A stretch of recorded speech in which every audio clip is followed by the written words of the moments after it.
town hall meeting. Thank you all for coming. Got quite a bit to get through, and so I'm going to jump right in. So as in the past, my agenda for the meeting will begin with some of those that I want to thank. I'll touch on some of the challenges we faced the past year, some of my personal goals relative to the clubs.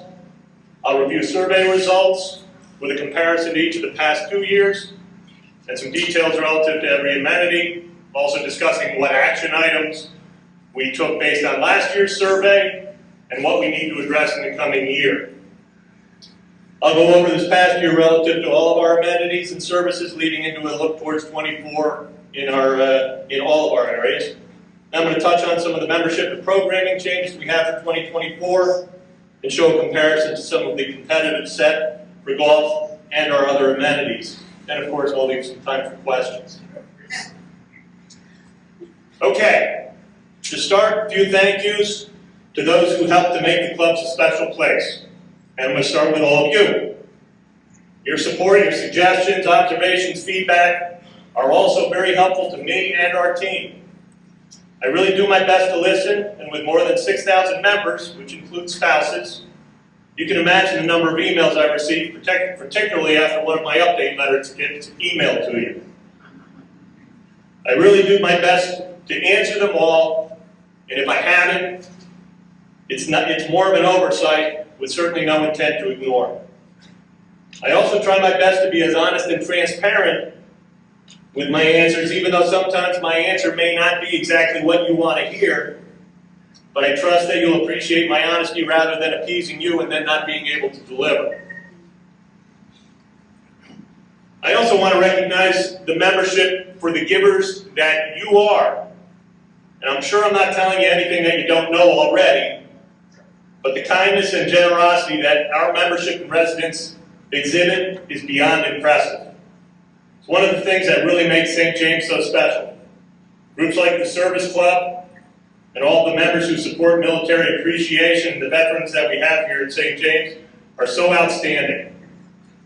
I want all of you to know that we too contribute.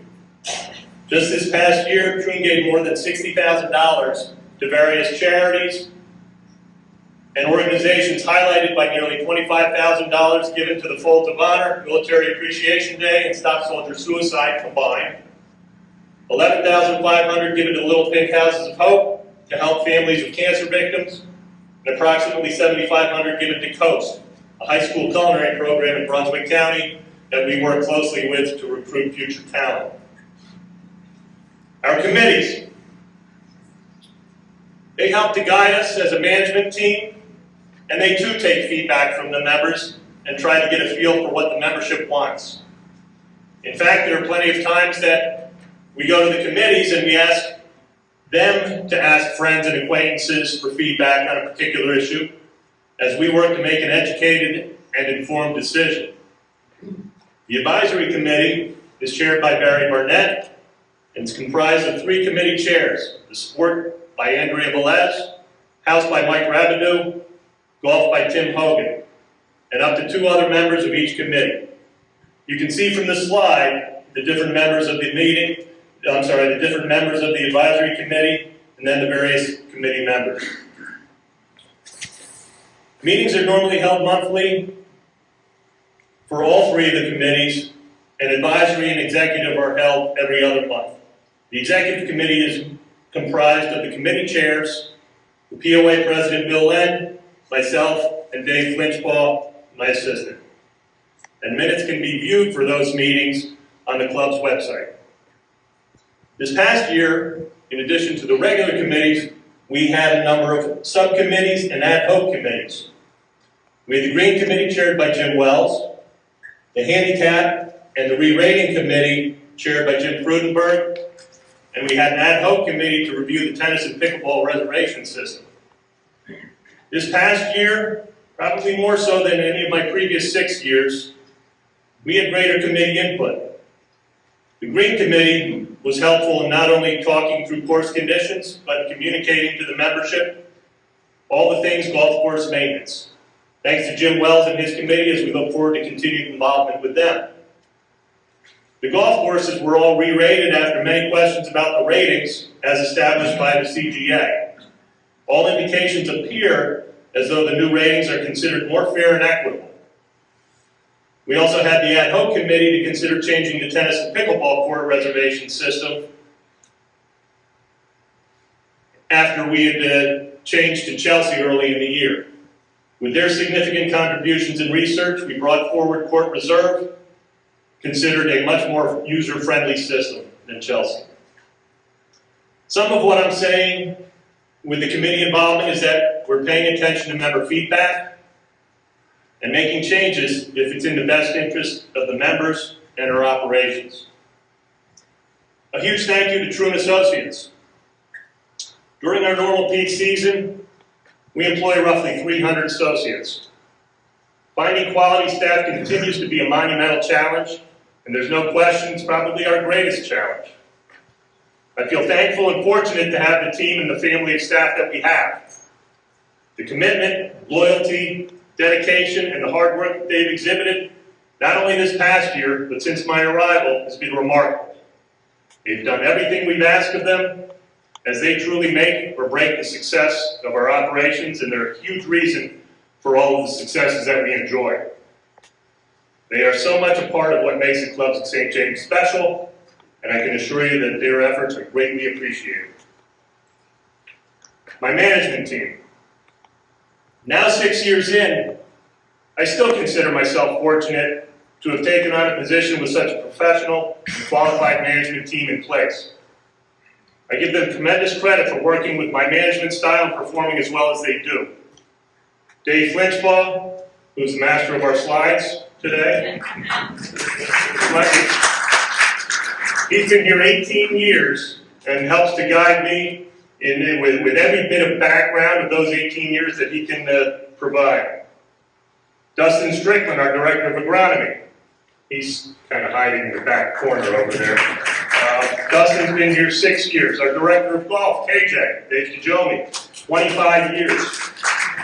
Director of food and beverage, Lindsay Krause, has been here 15 years.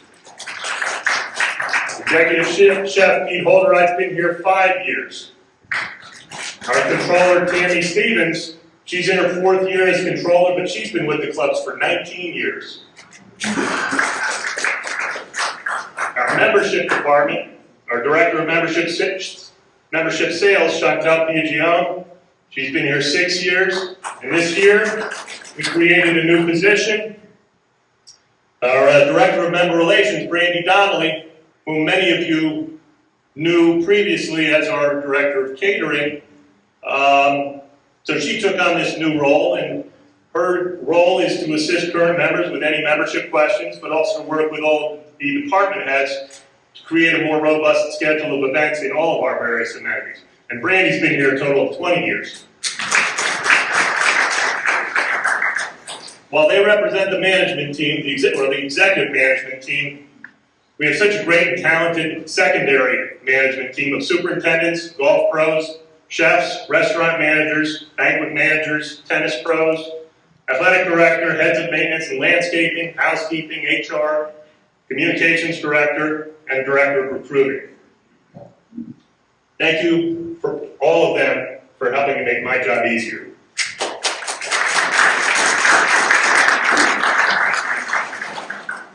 Troon Corporate. Troon's the largest club management company for a good reason. They really are that good. The expertise, support, and resources that they provide is huge. Honestly, I wouldn't be able to do everything that we and I do without all of that support. With the continued growth of Troon, my boss is now Alex Elmore, who's the head of owned and leased assets.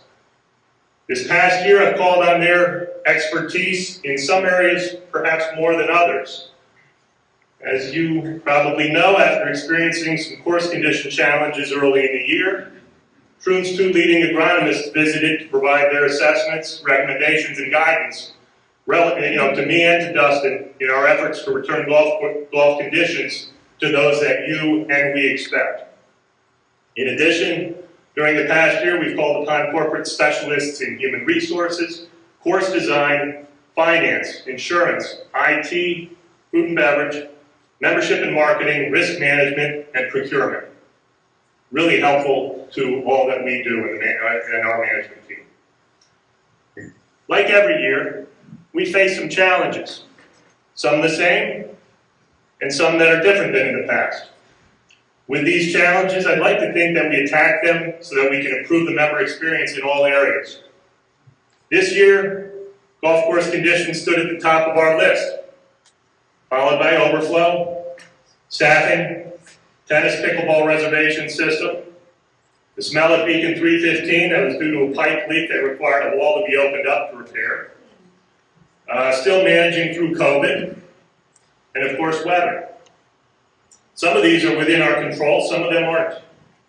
I'm confident in saying that every one of these we've improved. Perhaps not totally fixed, but I do feel as though we've come out on the positive side with the measures that we've taken. With that, we still have a lot of work ahead of us, and we have plenty of opportunities with room for improvement. But I can tell you this, we'll continue to put in the hard work and the time necessary to make improvements and tackle the challenges that confront us next year. Our goals.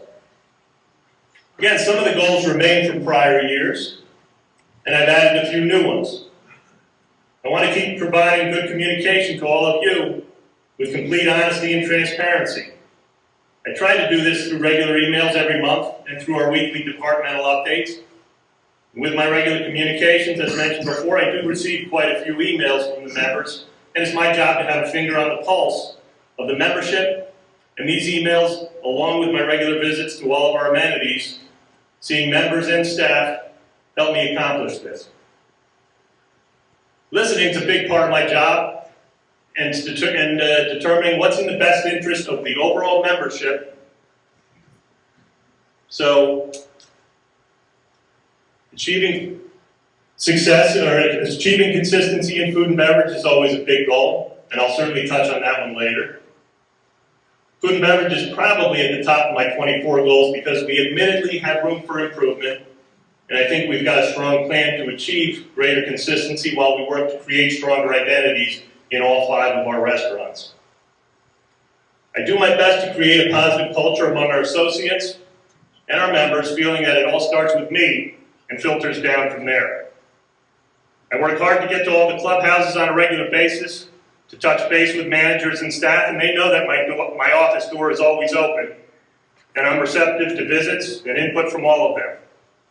I meet daily with our Director of Agronomy, Dustin, to discuss golf course conditions. I attend the weekly food and beverage management meetings and the weekly golf pro meetings, all of which helps me communicate our goals to each of those teams and for me to know what's going on in their respective worlds. One of management's goals is to build a winning team and to create growth potential for our associates, whether it be within the clubs or within Troon. In the past 2 years, 2 of our managers have been approved to take part in Troon's leadership program. Robert Starkey at Players Club, who completed the program this past year, and Rob Carruthers, who was just approved, and he's one of our assistant food and beverage directors. This is a program designed to give managers experience in all departments to prepare them for greater management roles within the clubs or within Troon. Finding staff within the region is not always the easiest, so it's important for us to take current staff and management, improve upon their talents and skills. We often promote from within, and with our size, we're able to help other Troon managed facilities by sending managers to assist. In fact, this past year, we sent about a half dozen managers to different properties. I continue to work closely with the POA and with the town to provide the best experience possible for members and residents. Bill Len, the president of the POA, the St. James Mayor Gene Toner, Mike Keel, who's president of the Fire Board, and Jay Atkinson, who represents the developer in St. James Properties, are all great to work with. Currently, I meet with Bill Len, Mike Keel, and Gene Toner on a monthly basis to share what's going on with the clubs and to see how we can all help each other. In fact, earlier this year, we collaborated twice on an open forum orientation for newer members and residents to learn more about what each of our entities does. Our team and I work closely with the various clubs outside entities, from the MGA, the LGA, the Niners and the 101ers, the SJTA, the SJPA, and the SJCA. Repeat that back to me. And Brandy and I attend the board meetings of the tennis, pickleball, and croquet. The T stands for tennis, P stands for pickleball, C stands for croquet of those three associations. I'm not sure if you are all aware, but Troon represents the third largest employer in the county. And we continue our efforts to make potential employees aware of this with the local schools, the towns, and the charities. Hiring Gary Hotham as our Director of Recruiting has really helped in our regard to get this message out. We're going to continue to work hard to provide good value for the dues dollar for our various amenities and for each of our three membership categories: golf, sport, and social. We have facilities that are getting older and they need attention, so we'll develop strategies to upgrade and refresh some of those facilities, most in need, with the reserve being next on our list. We made strides this past year on addressing and reducing overflow, but we still have some distance to travel on that issue. Lastly, we'll continue to consider our other potential amenities that may be of interest to our members. Croquet is probably the best example of this, as the sport has grown in less than 2 years to more than 130 members in its association. Hey, that is impressive, isn't it? Lastly, I intend to get the Seaside Pool project over the finish line with an intended opening date for the 2025 season. And I'll be showing you some detailed plans later in the presentation. Okay, survey results. Sure, They do need a little bit of water. One's water, one's for after. This year we received just under 2,800 surveys. That represents nearly 50% of the total possible surveys sent out. An excellent return, though slightly less than last year. I think that's terrific, as it shows me that you, the membership, care by sharing your thoughts on how we're performing. Thanks to my assistant Dave for reading all those survey comments. How many? At least 700. 13. I'm sorry, 1,300. Might have been 700 on food and beverage. So he read all the comments, he compiled them in summary form so that they could be distributed to our management team so that we can take corrective action where we need to. Resident members represented 92% of the surveys completed, and that percentage continues to grow as more lots are built upon and more members move into their homes. Golf members represented slightly less than half of the surveys, returned at 47%, with social at just more than 30%, and sport members at 23%. The metric that we look at most closely is the NPS score. That's the Net Promoter Score.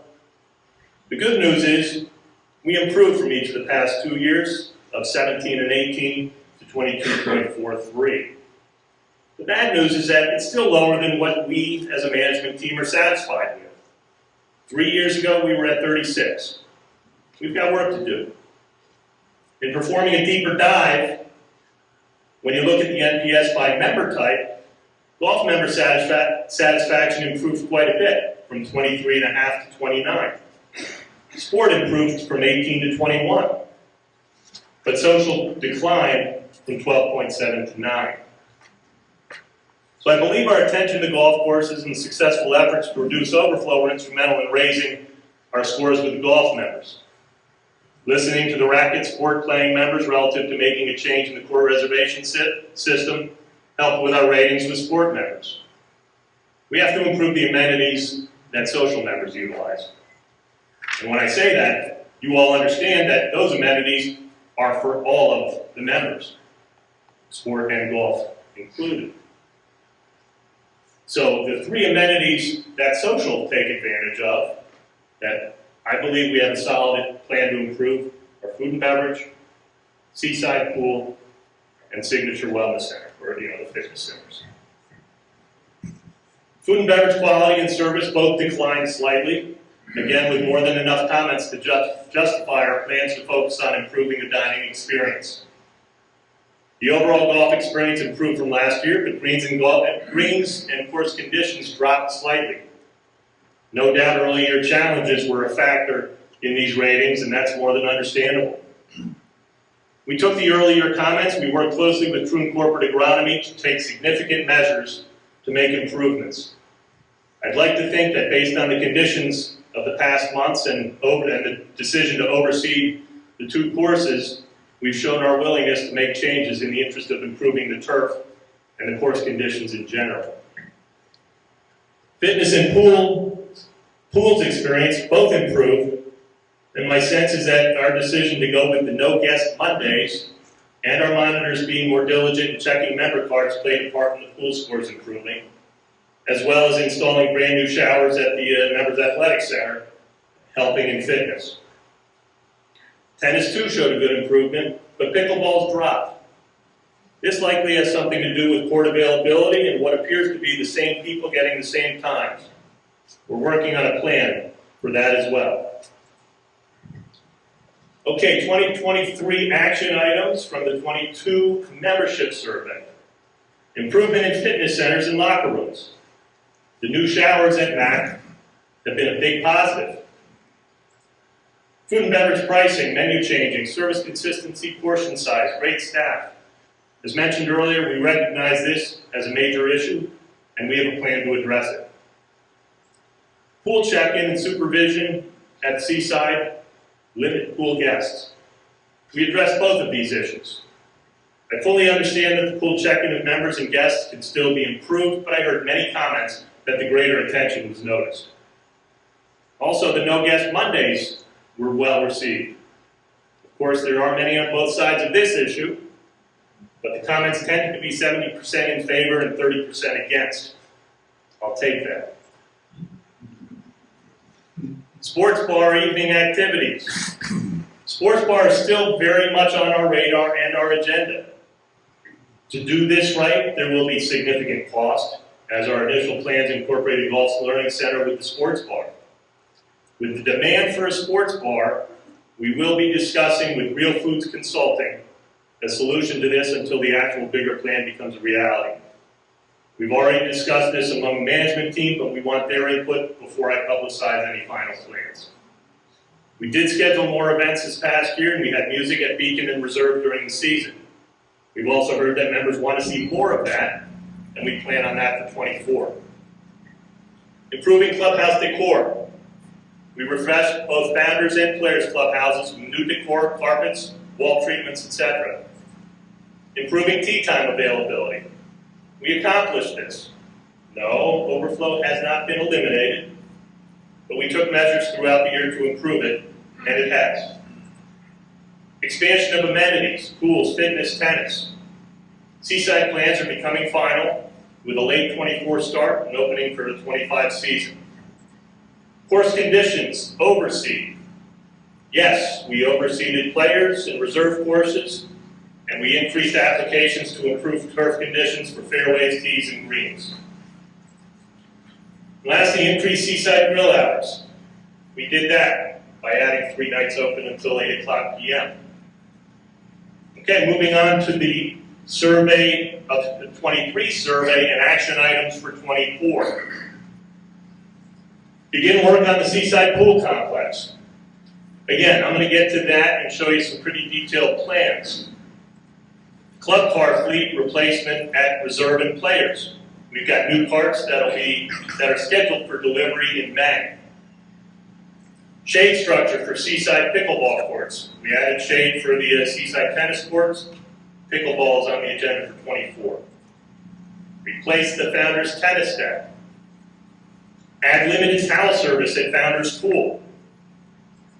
Create specific identities for our restaurants and evaluate our current F&B operations.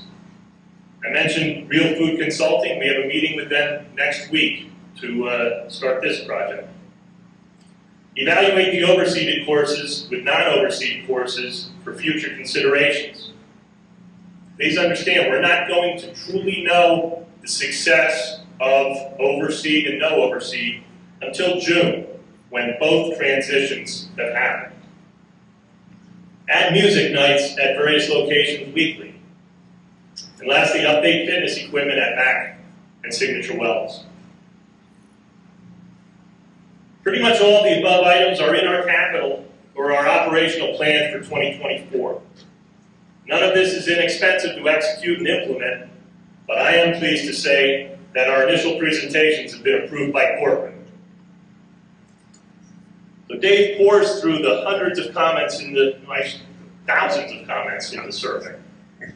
Of course, it's always interesting to see the comments that are on both sides of an issue. What I have come to call the membership conundrum. These are the perfect example of the challenges that we face in trying to manage the clubs and our membership. I touched on this last year for the first time. Unlike many clubs, we have a very different dynamic to our membership. We have a wider demographic and a more diverse membership. Members who have belonged to clubs before and those who have not. With that comes very differing opinions on everything that we have to offer and how good we are in different areas. When decisions are made, it is rare, it is very rare, that everyone is in agreement, as the decisions affect everybody differently. The food's too bland, the food's too spicy. The menus need to change more often. You change the menus too frequently. Overseed the courses. Don't overseed the courses. We need more lap swimming lanes, or lap swimming times. We need more free swim times. Court reserve is great, but the same people are still getting all the courts. Monday no guest day is terrible. We have too many guests at Seaside Pool. Allow jeans. No way jeans should be allowed. We want the ball lifters. Get rid of the ball lifters. That's another one of those 70-30 percentages. We love the refreshes done at Players. Who picked out the carpet and the wall treatments at Boundaries? All right, enough of the membership conundrum. On to golf courses. This year, we're on track to exceed 210,000 rounds. It's approximately 10,000 rounds more than last year. The good news is those extra rounds means that there's less overflow than in past years. The bad news is that there's that much more foot and cart traffic on the golf courses, on the turf. We're all well aware of the early season challenges. Sure, it would be easy to point to weather as a factor for course conditions not being what any of us wanted in the spring. We're not here to make excuses. It's our job to figure out how to provide consistently good conditions all year round. That all year round, those words are important in all of this. We heard the outcry loud and clear, as did corporate. Particularly the cry that we're busy 12 months a year and there is no off-season. So, as I mentioned before, the two top agronomists for Troon visited in June to assess the conditions and give their evaluation and recommendations on how to address these issues. In the past years, we've been resistant to overseeding because of the ultimate negative effect to Bermuda turf health. And we've had consecutive years and more where the conditions and or the transition from no overseed had not been great. So we agreed that change needed to happen. So early in October, we overseeded reserve and Players and all the tees. Already, for those of you who have played Players in reserve, you can see how well the ryegrass is coming in. A game changer in this decision to overseed the two courses is a new product that helps to gradually eliminate the ryegrass while the Bermuda grass begins to grow during the transition period. This should make for a smoother transition. I will say this, and I said it before, we truly won't know whether this plan worked until June, which is the second transition. A big positive for us this year was the creation of the Greens Committee. It gave us a sounding board of members to provide more details as to what the team is doing and an ability to answer member questions about current practices so that it can be conveyed to our membership in a more clear way. This past week, we met with the Greens Committee and decided to initiate a volunteer pine cone cleanup effort. There are a few pine cones out there. So we're going to be sending out an email looking for volunteers to help clean up pine cones, starting with Players Club, on a morning before the end of the year, followed by a complimentary lunch. I know that 36 that we need just turned into like 250. It will be a continued effort, not just a one-time thing. With the challenges we faced early in the year, we applied curfew to founders and players courses to improve the turf health and to reduce the nematode population. We increased the amount of shade reduction and tree removal work to improve the condition of the tees. Overseed has just been done at Reserve and Players. Last Friday, we relaxed the cart path only rule at Reserve. This Friday, it will be relaxed at Players. At Reserve, the team used a dry inject application to improve turf health. And earlier this year, though it seems so long ago, we completed a $2.6 million irrigation replacement at Founders Club. This was a huge project.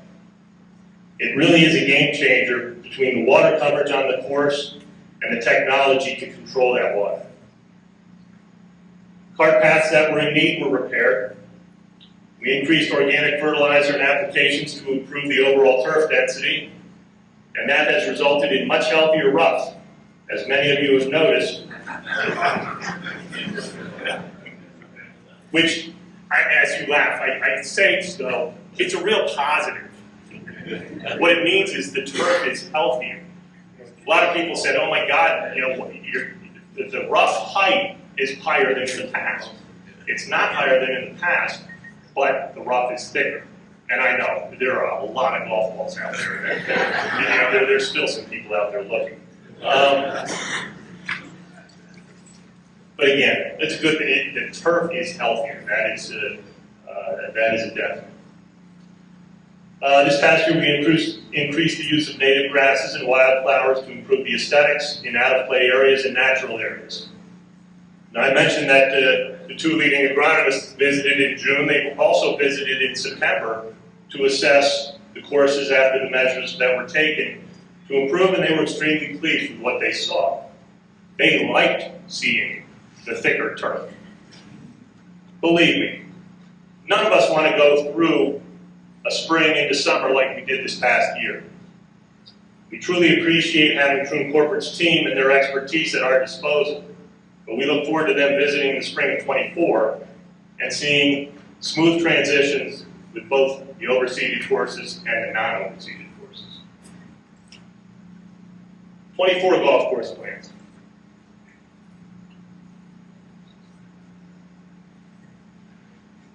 As we did at Founders and Players in 23, we plan to apply curfew to members and Reserve next year.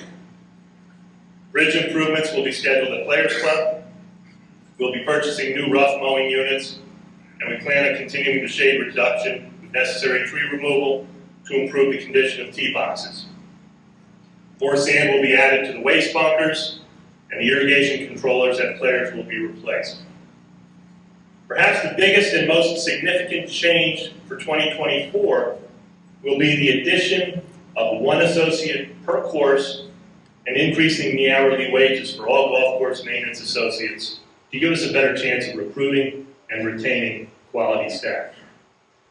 This increase in labor amounts to, are you all sitting down? It amounts to an additional $1 million for the year. As an FYI, in the past 5 years, the golf course maintenance budget has increased from $3.75 million to $6.2 million. This change will really allow Dustin and his team to pay that much more attention to the details on the golf courses. I know, Dustin, I just put a lot of pressure on you. Yeah. 23 golf operations. First, I want to congratulate our 2023 men's and women's club champions, Sean O'Donnell and Youngmi Willows, our senior men's and women's champions, Marty Alter and James Curry, and our super senior champions, Sally Robbins and Ed Fort. In addition, you can see the winners for the ladies in the men's member championships, mixed couples championship, and the parent-child championship. Congratulations to all the winners. This year again, we saw great participation in all of our events. We tried our best to keep the events to one day, with some having 2 shotguns to accommodate the sign-ups. Kudos to our tournament coordinator, Cole Graman, for his managing the tournaments, and to the golf tournament committee and handicap committees for their oversight. Not a small task.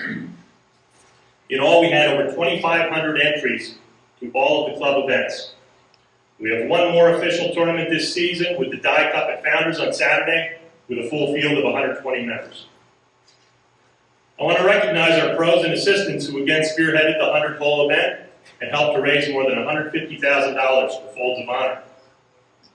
In addition, it was an honor to play a role in raising significant dollars for military appreciation, Stop Soldier Suicide, Tunnels to Towers, and Little Pink Houses of Hope, all extremely successful golf events.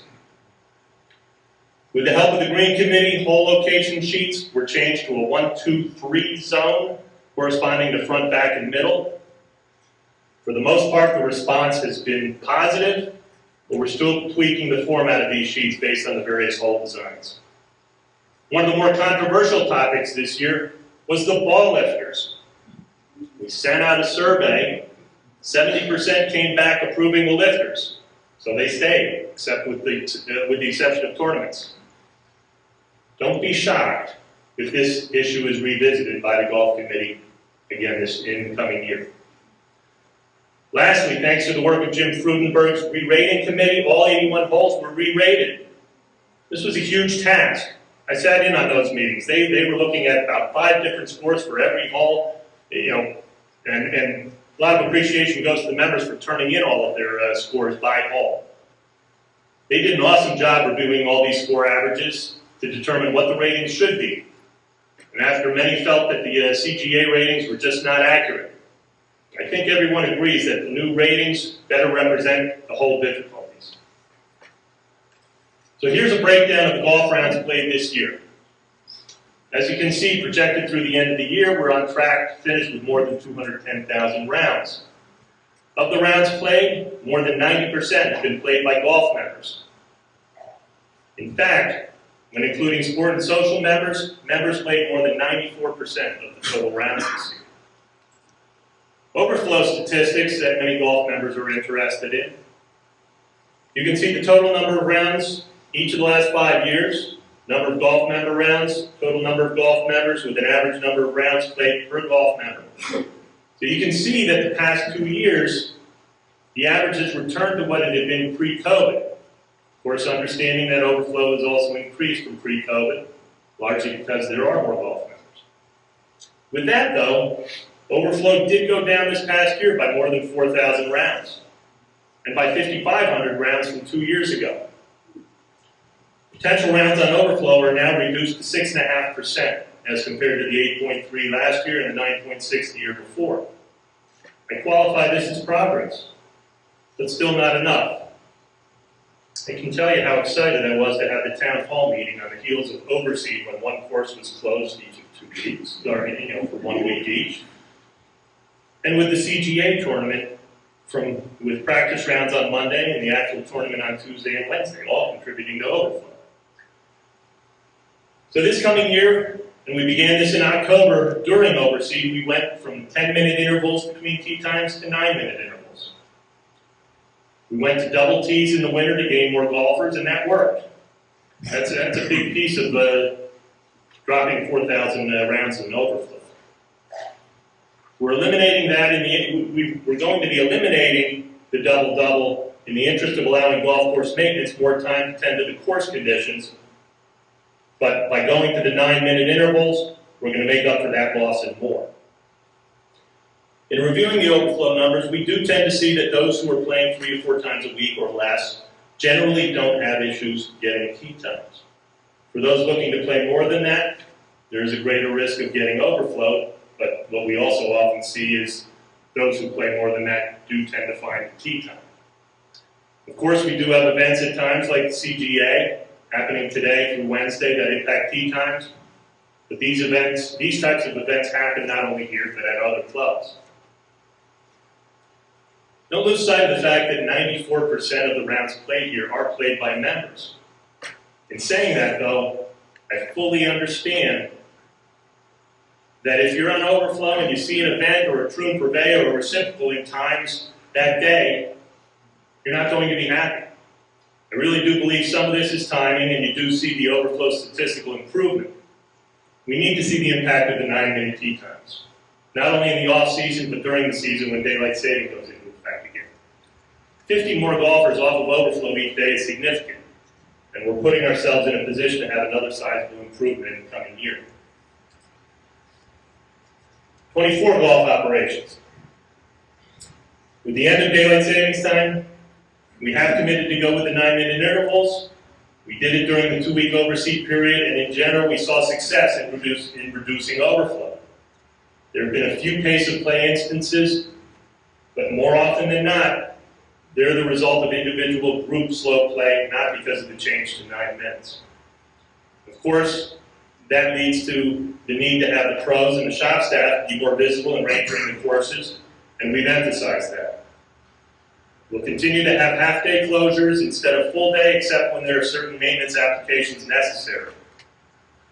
We're excited to see the new carts arrive in May for players in reserve. This past year, we've worked closer with CAP Control and the Handicap Committee to ensure that members are posting all of their rounds.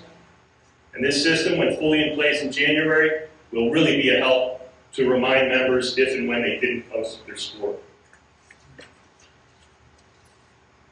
The overflow improvement actions, some other actions that we've taken, not just the 9-minute. So we went with the half close days versus full close this past year. We moved the placement window to 7 days forward, with the request window to 11 days prior to placement, and we changed the overflow play points to a -half to improve future placement for those who went on overflow. We went to 2 double tees per day at Founders players in reserve, so that will be changing in the future in our efforts to give golf course maintenance more time to prepare the golf courses. We extended morning times in 10-minute increments instead of 30-minute increments, and that helped. Again, this has resulted in reducing overflow this past year by more than 4,000 rounds. That said, there are some other things on the table. We talk about members who only play 9 holes and the impact to the tee sheet.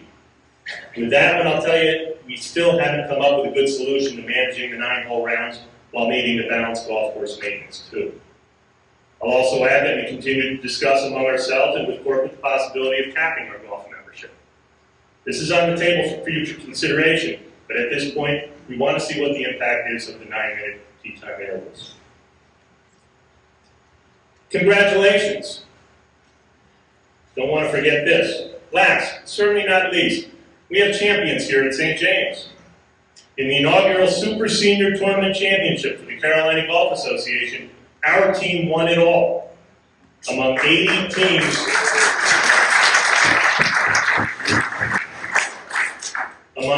teams, from the Carolinas that participated. It's quite the achievement. So congratulations to the team members: Phil Boyer, co-captain; Brett Palladino; Robert Farrell; Kurt Mumaw; Bill Albrecht; Rod Bland; Kurt Thompson; Captain Keith Lee; Jim Wells; Marty Sobel; Bill Whalett; Bob Brown; Clay Whedon; and John Big. Awesome accomplishment.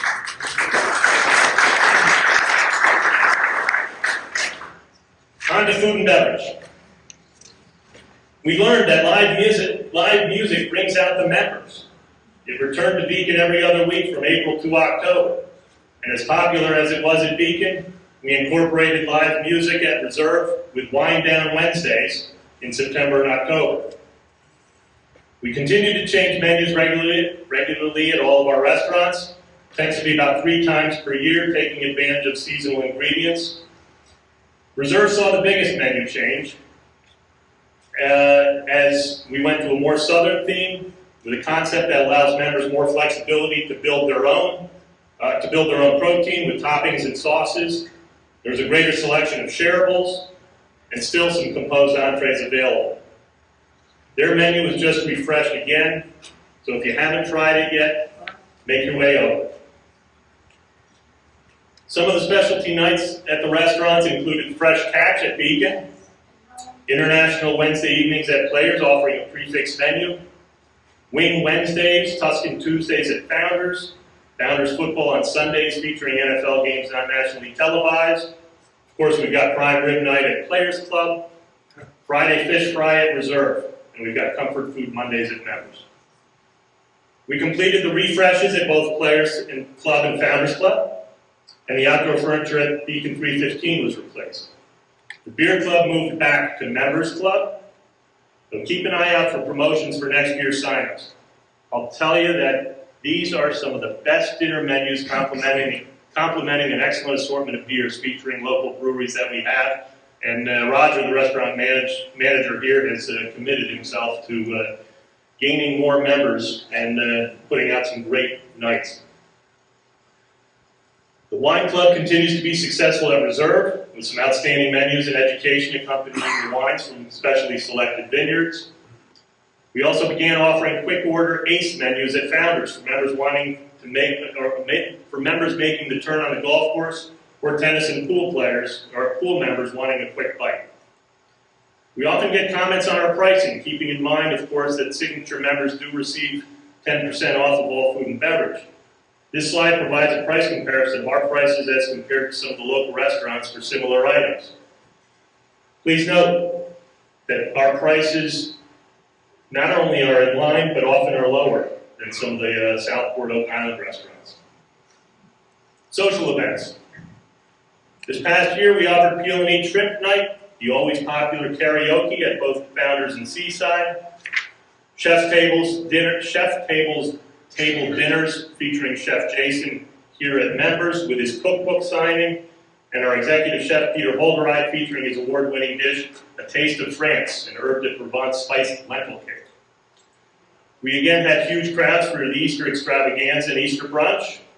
We also had the last splash in the summer concert series at Seaside, a rib night and Oktoberfest at Members, both fully sold out, live lobster pickup sale, and this week's sold out lobster dinner. Upcoming, we have the Thanksgiving to go with ordering still open, so if you haven't made plans yet, we'll take care of it for you, take care of all the prep. Just go online, you can still make reservations. Please also be on the lookout for promos for New Year's Eve, which will be held at 2 different clubhouses, and Beacon will also be open. In addition to that, there were 36 other social events held. 2024 food and beverage. As mentioned before, our biggest priority for 24 will be to improve the F&B operation, largely by developing and initiating special identities for each of our restaurants, as we will be working with Real Food Consulting, who will be visiting us next week. Other things that we're going to be considering will be switching up days of operations and the schedule for each of the clubhouses. This is all on the table, including keeping bars open later for golfers, and we've already put that into effect, open until 6 o'clock when in the clubhouses that aren't open for dinner. My thought process with this is we saw the success bringing true corporate agronomy here. We're looking to do the same on the F&B side, get Real Food Consulting in here to give us a hand with evaluating our operation. And again, everything's on the table, taking a look at the hours of operation in each of our clubs, the days that they're open. Should that be changed up? So that we'll certainly have more to report on after their visit. As I mentioned before, we budgeted more music this year with more wind-down music at Reserve, weekly music at Beacon. Last year we did it twice a month. We're going to weekly next year. We've got plans for a refresh at Reserve Club, because even though it's the newest clubhouse, it is starting to show its age.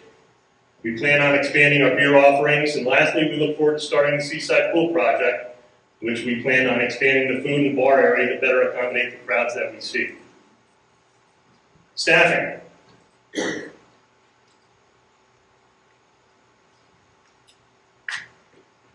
That said, having a director of recruiting has been a tremendous help to us attracting staff. But still, we're often fighting an uphill battle to keep recruiting, but it is better.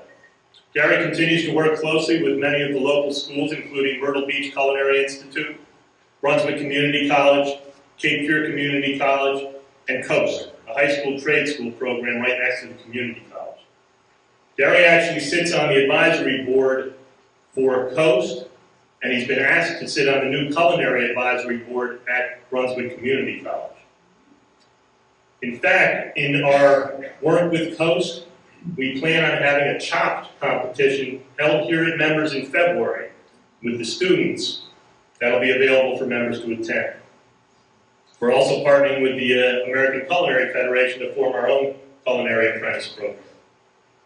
We continue to pursue interns for next season. As this past, we had interns in F&B, communications, golf, and golf course maintenance. Last year, we actually hired 70 new permanent associates. We do plan on bringing the H2B program, that's the internationals, many of whom were from South Africa this past year, but it will probably have less, as we've seen a greater ability to attract candidates within the market here. Gary is working closely with Brunswick County and the Career Ready Coordinator for High School Senior Internship Programs beginning in the spring of '24. And in addition to attending as many job fairs as possible in the area, we continue to look for new incentive programs to retain our current associates and to recruit new ones. Tennis. More congratulations. SJTA, St. James Tennis Association, was named the USTA North Carolina Member Organization of the Year. That's a huge accomplishment. Congratulations to them. Our biggest item of the year was the changes that were made to our court booking system for both tennis and pickleball. After we were advised in December that our current booking system, which everybody liked, was no longer going to be available 1 month from the notice they were giving us. Yes, thank you so much. At that time, we quickly did our research among, we probably started with 8, narrowed it down to 3. We wound up choosing Chelsea over the other systems. What we learned from the members was that it just wasn't user-friendly enough and that it didn't offer the grid that members want to see when making their reservations. So we created that ad hoc committee that was comprised of Tim O'Connor, Jim Allaborn, George Johnson, Lisa Toomey, and Pauline Herron, and with their extensive research, we made the change to court reserve. While I realize it is still not tennis bookings, it has been much more user-friendly for our members. We're still working through a few kinks in the system. The biggest challenge we're currently working through with the sport committee is figuring out the fairest, most equitable way for members to book pickleball courts, as we tend to see the same members getting the same courts, as many as 4 on many days. So we're working with Court Reserve to find a better way, which likely will mean limiting the number of courts one member can book. We added a pro night for pickleball to complement the pro doubles exhibitions that are held at Seaside. We held the first multi-day pickleball camp, along with 2-day tennis camps this fall. A new shade canopy was added at both Seaside tennis court locations. New ice and water machines were added to Seaside and Players Court locations. And now members are able to sign up for clinics and lessons through Court Reserve. Parking was improved at Reimer, the pickleball court, so there are still plans to do better. LED lighting has been added to all the locations. And recently, for pickleball, we've been experimenting with the whiteboard concept for open play. Plans for the future. As we added the shade structures for tennis at Seaside, we plan on adding a shade structure for pickleball at Seaside in '24. We've also budgeted to purchase a Vector court dryer machine for the Reimer pickleball courts. The Founders tennis viewing deck is in our plans to be replaced. And once again, we will be a host site for the 2024 USTA Combo State Championships. Lastly, and I already discussed our plans to limit pickleball court booking to be more fair for all the booking members. Fitness and wellness. We're thrilled to see attendance at the fitness centers continue to rise. We've seen a 14% increase year over year. This past year, more aerobics equipment was purchased to meet demand, including TRX mounts at Signature Wellness for small group classes. Heavier dumbbells were added at MAC. A second ballet bar at Signature Wellness with a third due to us this week. and more options were added for small group clinics. Right now, we offer more than 60 different classes per week to our members. So thank you to Going Fit and Heather for their leadership there. 24 Fitness and Wellness. So the most exciting news is that we've got new equipment scheduled to replace the aging equipment at both Signature Wellness and MAC. Sean and Heather will continue to offer the latest in group programming options with any new emerging trends added. And we also plan to add new small group functional fitness offerings using resistance equipment along with cardiovascular improvement. Spa services for the skin, mind, and soul. Not sure if all of you are aware, but we have spa and ortho services out of the MAC. So helping with the skin, mind, and soul, we have Shannon Hester, who offers a full menu of anti-aging skin care treatments, along with medical-grade skincare products. Her services include cleansing facials to dermal rejuvenation treatments. This year, we also added Dr. Matthew Lanfrey to the MAC, where he offers help for orthopedic needs and treatments. For more information, you can stop by MAC or check out on our website. 23 swimming pools. In 2023, the Founders Pool deck was resurfaced, and Founders received new furniture and umbrellas. The old handrail at Founders was replaced, and at Seaside, the sand area was partially covered with sod to add seating. In addition, at Seaside, the pergola was rebuilt. This year, we put more of an emphasis with the pool monitors to check member IDs. And those efforts seem to be more successful, as I heard from more people that they noticed the increased attention. The biggest change this past year was the introduction of the No Guest Mondays, as requested by members in last year's survey. In general, the decision was accepted by a majority, as I said, with probably 70%. With that 70%, we will likely see it change. We may see a change in the day, but we will likely see a no guest day still in effect. On those no guest Mondays, we definitely saw an increase of people at both players and Founders. And in 24, I'll start smaller plans, even though this is a pretty big. Founders Pool Liner is scheduled to be replaced. We plan on adding towel service and an attendant to check members in at Founders Pool for the peak season. As I said, with the relative popularity of the No Guest Mondays, I expect it to return, though it may not be on Mondays. All of the usual big events will continue, like the adult float night on Fridays, poolside concerts, and of course my favorite, the puppy plunge. Last week, Sean told me we had more than 150 dogs combined between the two sessions. That's pretty amazing, isn't it? The biggest news is the expansion and renovation at Seaside Pool. I know that news was announced last year, but that project just didn't make it into this year's capital budget. Since last year, though, we've hired a new architect who's put together a more extensive plan for improving the Seaside Pool area, including the food and beverage operation. I've got preliminary plans to show. Understanding that these aren't finalized, capital money hasn't been approved as yet, but I will say true corporate design and finance are more involved in this project. So I'm confident that the project will happen. So the first picture that you see is an overhead view of the proposed plan. You can't really see that much. It's more the next picture that you're going to really start to see what we've got. So here's the short version of what to expect. We want to have better efficiency in the parking lots. As it stands now, the parking lot that's closest to the tennis courts pickleball probably doesn't get used as much because in order to get into the pool, you have to walk all the way around. So what we have here is a walkway, a boardwalk that will take members, guests from that back parking lot across, so they're not walking all the way around. With that too, so the walkway is right here, so members will be coming this way. This entryway is here now instead of here. So that gives a little easier access, less distance to travel from here, and it's still close enough here.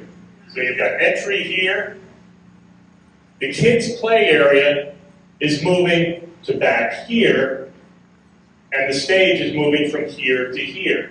The shaded stage will provide some separation between the main pool area and the kids' area.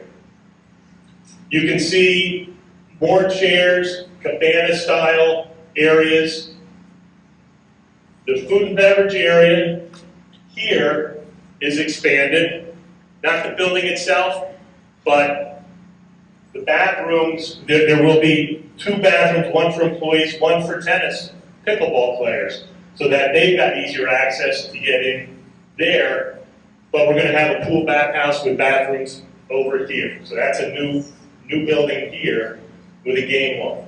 A bigger kitchen area with windows here, here, here, bigger bar. The window here will give easier access for tennis and pickleball players as they come from their area right through to here with some chairs, tables here, and they'll be able to order from here. So when we've got doubles exhibitions or events or just regular play, they won't have to go all the way around to get in. They'll be able to go right here, and their access will be coming in this way as opposed to here with an entry gate here to get them through to here and to the tennis and pickleball. So I don't know if that was a short version, but we will be sending out more details on that as we finalize. Clint, there's a couple more slides here so you can see the proposed walkway over from the parking area. Keep going, Flinch. Kids splash pad area. And kind of an overview of the pool with the food and beverage area here, lawn, new entry. So there is some expansion here too going out.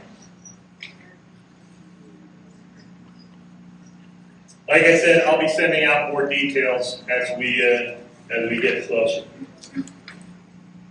Croquet, our favorite new sport. So this is my second year reporting on croquet. After being resuscitated with the help of Dave Felios and his wife Janet Pyler, we now have the SJCA, St. James Croquet Association, with more than 130 members. This past year, we continued with golf croquet clinics, and we look forward to having 6 wicket croquet clinics in 24.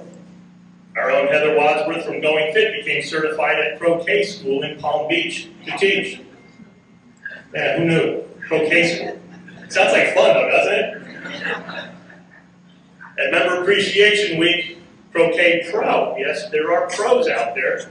Jeff Sue and his wife visited, and they provided demonstrations and training, and I hope to involve them more in 24. In fact, we just learned that Jeff will be able to give lessons and clinics with more information on that coming in the next week. Our court at PCSC was expanded so that it is now a regulation croquet court. We added a gazebo with pavers for bench seating and an information board along with perennial flowers and shrubs at the property line. Lastly, with this quick success and popularity and the growth, we plan to convert the event lawn at Reserve, outside of the Reserve Club, to a full-size croquet court that will offer the benefits of shade from the porch, more convenient bathrooms, and food and beverage offerings. What we currently have at PCSC is good, but it's not great. The location makes it more difficult for us to tend to it from an agronomy standpoint, so we recognize the need for a better court with the right type of grass. Most important, in just 1 year, we congratulated the super senior golfers. We congratulated the tennis folks for their accomplishment being recognized as a Facility of the Year. We are on the croquet map right now. 2 weeks ago, we had players represent St. James at the North Carolina State Tournament held at Ballroom. Not only did they compete, but they won matches, and 2 of our 3 players came away with second place finishes.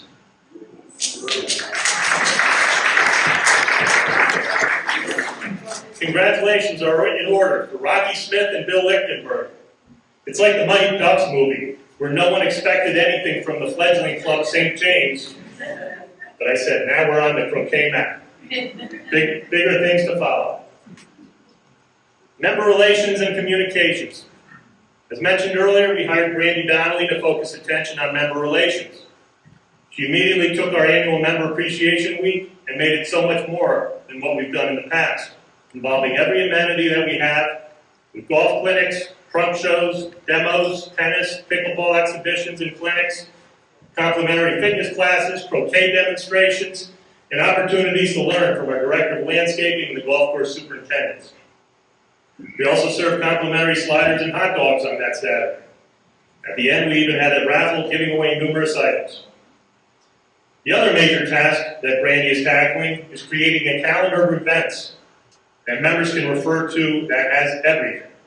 That's every department's events, tournaments, special activities, all color-coded, so that it'll be easier for you to navigate your own schedule within the clubs. For an example, we've got October listed. On the communication side, a big thank you to our outstanding Director of Communications, Kim Adams. She's now recording this session. Thank you. In addition to the email communications that you see on a daily, weekly basis, there are other ways to stay in touch with what we have to offer. Kim does an awesome job creating videos of various special events and adding that content to the website and to social media. Each member has their own unique profile associated with their member number. Not only can you view what's happening on the website, you have the ability to view your monthly statements and other important club documents. You can update your profile, select which emails you want to receive relative to the amenities. You can view past email archives, book tea times, court reservations, whether it's tennis, pickleball, or croquet, lap swimming reservations. You can make dinner reservations, and you can book fitness classes.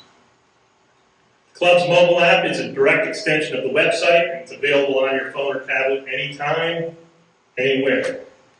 You can also sign on to the club's Facebook page and YouTube to see videos of some of our various events. And this slide offers an example of the communication that we have on a daily, weekly, monthly basis. 23 membership. Stats through September 30th. You can see that throughout the year, going back to the end of last year, we've gained 9 new members. We lost just shy of 50 at the end of last year. We gained 77 during the year, but have seen another 68 sell their homes or resign. In addition, there's been an increase of 96 resident members from non-resident. While we continue to have about 80% of the properties within the community having membership, that also includes the lots that have not been built upon, homes or lots owned by builders, condo owners, members who own multiple properties within St. James. When you remove all those, the number of members is closer to 90% of the homes within the community. So there's very little room for any more growth. Understanding, too, that of that 10% non-members, many are former members who have aged out or those who have no intention of joining. 2024 membership. So beginning in 24, the activation fee will be increasing from $5,000 to $10,000. The residents will have a 30-day incentive deadline. So that applies only to buyers of properties that don't have memberships attached to them already, or non-members who are within. Dues will be increasing for 2024 by between 8 and 12%. 8% for social members, 10% for sport members, 12% for golf members. With the significant capital outlay that we've made and the addition of overseat on 2 courses, along with the other treatments and work being done on the golf courses, included the increased wages and staffing, we felt that the 12% was necessary for golf members. With the upcoming Seaside project, which is slated to cost at least $2 million, the increased attention on F&B with Real Food Consulting coming in and the additional equipment to replace older machines at Signature Wellness and MAC, we felt the 8% for socials was reasonable. We did an in-depth look at what other clubs are doing, both in our region and nationally. Payroll increases have averaged more than 7%. Food and beverage costs continue to be high. In fact, we just received notification that Cisco, one of our major suppliers, is adding a $12 per order fuel surcharge to every delivery. Staffing remains one of our biggest challenges, and in order to retain and recruit, we have to pay more, and rising labor costs remain the top financial risk for clubs in the future. Nearly every club of the 400 state that it's more difficult than in the past to attract hourly labor. Those wages have increased in the last 3 years between 20 and 35%. The average dues increases among the clubs surveyed is between 8 and 17%, and looking locally, their dues increases range from 8 to 15. Troon Privé clubs, again, average increases are in excess of 10%. The next couple of slides show our fees as compared to several other similar facilities, and you'll be able to view these slides in more detail when we send out a link to the slides in the video presentation in the next couple of days. Don't lose sight either of the fact that, unlike most private clubs, we don't have capital assessments. Here's a summary of our capital expenditures over the last 7 years. Prior to the Troon acquisition, an average of $800,000 was spent on capital. In the 5 years of Troon's ownership, more than $2.8 million has been spent on capital, with a projected budget for 2024 in excess of $3 million again. Without capital assessments, capital projects need to be paid for with increased dues, not to mention the increases we've seen in our operational expenses. What are in the plans for capital spending in 24? Of course, I talked about the Seaside project. That's a big one. In addition, we plan on a refresh at Reserve that will include new dining chairs, refinishing the interior and exterior flooring, and interior decor. A new shade structure for pickleball at Seaside, croquet court at Reserve, resurfacing the tennis deck at Founders, equipment place at Signature Wellness and Mac, replacing the PCSC pool deck and the Founders pool liner, new pool furniture at PCSC, bridge replacement at Players Club Golf Course, and cart path repairs. In addition, we're going to continue refining the plans for a sports bar, indoor practice facility, training center at Members Club, so that can be scheduled. It's a pretty healthy list of improvements. We recognize the need to spend money in order to continue to provide quality offerings and amenities to the membership. Value for the dues dollar. We really look forward to 2024 and beyond. On the golf side, we're not going to change anything for round limitations for social sport members. They'll still be able to make tee times up to 4 days before. The annual cart plan will increase by $10 per month for a family and $5 per singles. Food and beverage, we don't anticipate any change in the $800 annual minimum or the $200 per quarter. Additional benefits. What else can you take advantage from us being Troon owned? We've got the Troon Privé program. It's a tremendous benefit to membership, and great to see that nearly half of our eligible members do take advantage. Still means a lot of them don't. If you're not aware and you want to use a facility out there that is Troon managed, please contact us. We'll help fill you in on what this entails, and the clubs that you can visit and play with pretty significant discounts. Troon also has a similar reciprocity agreement with Cliff Drysdale, inviting our members to experience exclusive privileges and rewards online and at some of the world's hottest racket sports camps and destinations. If interested, let us know or let Brian know and we'll get you the information. Lastly, dispelling some of the rumors that are out there. There's rumors within St. James. I fully realize that in a community this large, rumors abound. I can't control them. All I can do is my best to encourage members to contact me to get honest answers to any questions that are out there. A few of the rumors that we've heard recently are these. We don't buy pre-made meals and serve them in our outlets. We do buy meats grade choice Angus, top choice certified Angus beef or prime for all of our outlets. Here's a popular one. The CAA Women's Championship that was held in April, there were a lot of rumors that they pulled out. There's zero truth to that. Not only did they not pull out, they extended the contract for 3 years. We don't own land Within the gates, they can be developed for additional pools, fitness centers, tennis, pickleball, or croquet courts. Our pools are treated not only once a day, but sometimes twice a day by Carolina Swim. We cannot add showers at Seaside Wellness locker rooms without expanding the building footprint. We can't change the depth, length, or shape of our current pools.